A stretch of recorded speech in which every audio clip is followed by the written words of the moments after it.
One more question, Mr. President. There's By the been way, an- it's a quarter of, guys, now, so I'm going to do this. If you answer me easy questions, I'll give you quick answers. there's an increasing concern, I think, among some Democrats that even if schools do continue to open, and I get that most of them are now open, Republicans will weaponize this narrative of you and other leading Democrats, allowing them to stay closed in the midterms next year. Obviously that issue has a lot of traction with suburban parents, as I think What we do you saw mean in allowing? Virginia. I'm confused by the question. I'm sorry. Well, that could school reopenings or closures become a potent midterm issue for Republicans to win back the suburbs? Oh, I think it could be, but I hope in God that look, maybe I'm kidding myself, but as time goes on, the voter who is just trying to figure out, as I said, how to take care of their family, put three squares on the table, stay safe, be able to pay their mortgage or their rent, etc., is becoming much more informed on the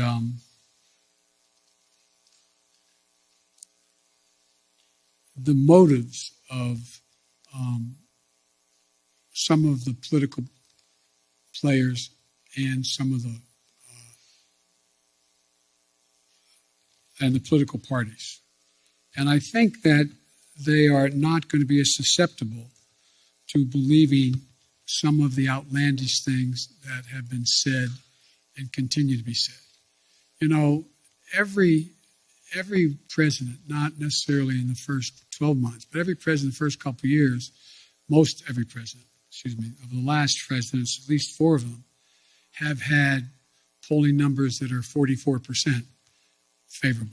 So it's this idea that, but you all, not you all, but now it is, well, Biden's at, one poll showed him at 33%. The average is 44, 45%. One poll him at 49%. I mean, the idea that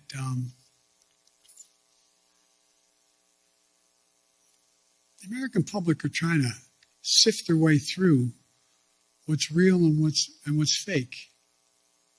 And I don't think I've never seen a time when the political coverage, the choice of what political coverage the voter looks to has as much impact on as what they believe. They go to get reinforced in their views, whether it's MSNBC or whether it's Fox or whatever. I mean, and one of the things I find fascinating that's happening, and you all are dealing with it every day, and it will impact on how things move, is that a lot of the speculation in the polling data shows that the cables are heading south. They're losing viewership.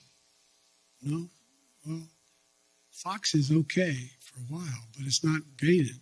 And a lot of the rest are predicted to be not very much in the mix in the next 4 to 5 years. I don't know whether that's true or not. But I do know that we have sort of put themselves in certain alleys. And they've decided that, how many people who watch MSNBC also watch Fox, other than they're a politician trying to find out what's going on in both places.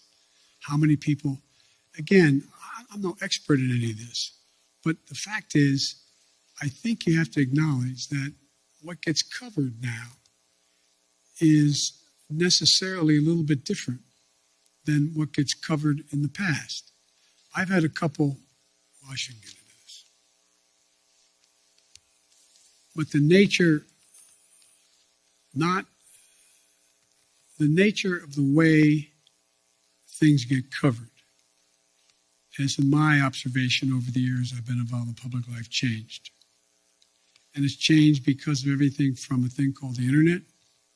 It's changed because of the way in which we have self-identified perspectives based on what channel you turn on, what network you look at, not network, what cable you look at, and it's never quite been like that. Anyway.